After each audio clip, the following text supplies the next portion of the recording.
വലിയ ആവേശത്തോടു കൂടി തന്നെയാണ് പുന്നമടയുടെ ഓളപ്പരപ്പുള്ളത്. ഓരോ കരകളിലും നേരത്തെ രഘു പറഞ്ഞപ്പോലെ ഓരോ കരകളിലും വർഷങ്ങളായിട്ട് നെഹ്റു ഇവിടെ വന്ന 1952 ഇവിടെ വന്ന സമയത്ത് വഞ്ചിപ്പാട്ട് കേട്ട് അല്ലെങ്കിൽ വള്ളംകളിയുടെ ഒരു ആവേശം കണ്ടുകൊണ്ട് അദ്ദേഹം അതിലേക്ക് ചാടിക്കയറിയെങ്കിൽ എത്രത്തോളം ചാച്ചാജിയെ ഈ നാടിൻ്റെ ആഘോഷങ്ങൾ, ഈ നാടിൻ്റെ വള്ളംകളി പിടിച്ചുയർത്തിയെങ്കിൽ അത് ഓരോ ജനങ്ങളുടെയും വികാരമായി മാറുന്നൊരു സാഹചര്യമാണ് അല്ലേ? അല്ല, നമുക്കപ്പോഴേ ഈ തിരുവനന്തപുരത്തുകാരോട് ചോദിക്കാം. നമ്മുടെ റേഡിയോയുടെ FM-ന്റെ ജോക്കികൾ ഇവിടെ നിൽപ്പുണ്ട്.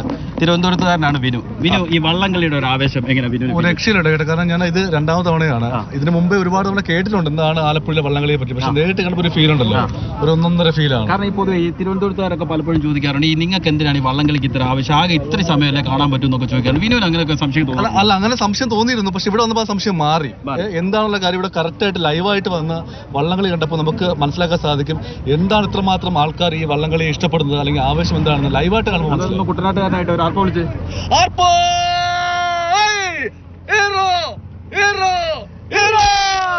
ഇതാണ് കേട്ടാ, തിരുവനന്തപുരത്തുകാരൻ വന്ന് 2-3 മാസം കൊണ്ട് തന്നെ ആലപ്പുഴക്കാരനായിട്ട് മാറുവാണ്. അതാണ് വള്ളംകളിയുടെ ആവേശം.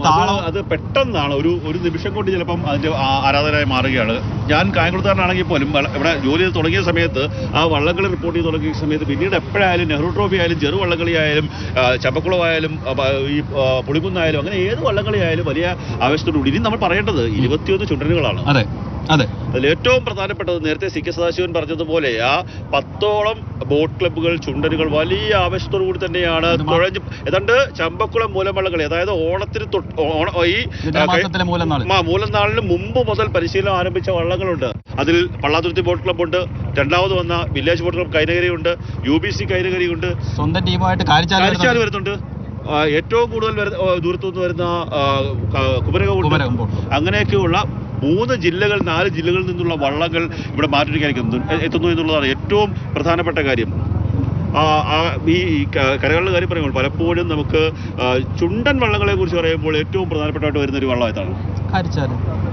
ജലരാജാവാണ്. 16 തവണ നെഹ്റു ട്രോഫി നേടിയ വള്ളമാണ്. അതെ, ഇത്തവണ അവര് സ്വന്തം ക്ലബിലാണ്, സ്വന്തം കാരിച്ചാൽ ബോട്ട് ക്ലബ്ബ് തന്നെയാണ് മത്സരിക്കുന്നത്. എന്തായാലും അന്തരീക്ഷം കുറച്ച് മോശമാവും തോന്നുന്നു, കാരണം മഴ പെയ്തു തുടങ്ങിയിട്ടുണ്ട്. പക്ഷേ വള്ളംകളിക്കാരെ സംബന്ധിച്ചിടത്തോളം മഴയായാലും വെയിലാണെങ്കിലും ഇനി കാറ്റാണെങ്കിലും ഒന്നും ഒരു പ്രശ്നമല്ല. കാരണം അതൊരു ലഹരിയാണ്, ഒരു വാശിയാണ്. നേരത്തെ CK പാടിയ പാട്ടിനകത്തുള്ളത് പോലെ അതൊരു കരകൾ തമ്മിലുള്ള വാശിയാണ്. കരകളുടെ മാനം കാക്കാൻ അങ്കത്തട്ടിലേക്ക് തുഴഞ്ഞു വരുന്നു എന്നാണ് അത് പറഞ്ഞത്. അതായത് കരക്കാരുടെ മാനം കാക്കണം, വള്ളത്തിന്റെ പേര് നിർത്തണം. അതുകൊണ്ട് ഈ ആവേശമെല്ലാം ചോരാതെ പ്രേക്ഷകരിലേക്ക് എത്തിക്കാൻ പൂർണ്ണമായിട്ടും ഓരോ നിമിഷവും ഓരോ സ്ഥലത്ത് സ്റ്റാർട്ടിംഗ് പോയിന്റ്, ഞങ്ങളിപ്പോൾ നിൽക്കുന്ന ഫിനിഷിംഗ് പോയിന്റിലാണ്. സ്റ്റാർട്ടിംഗ് പോയിന്റ് ഏതാണ്ട് ഒരു കിലോമീറ്ററും 100 മീറ്ററും അകലെയുള്ള ഒരു സ്ഥലമാണ്.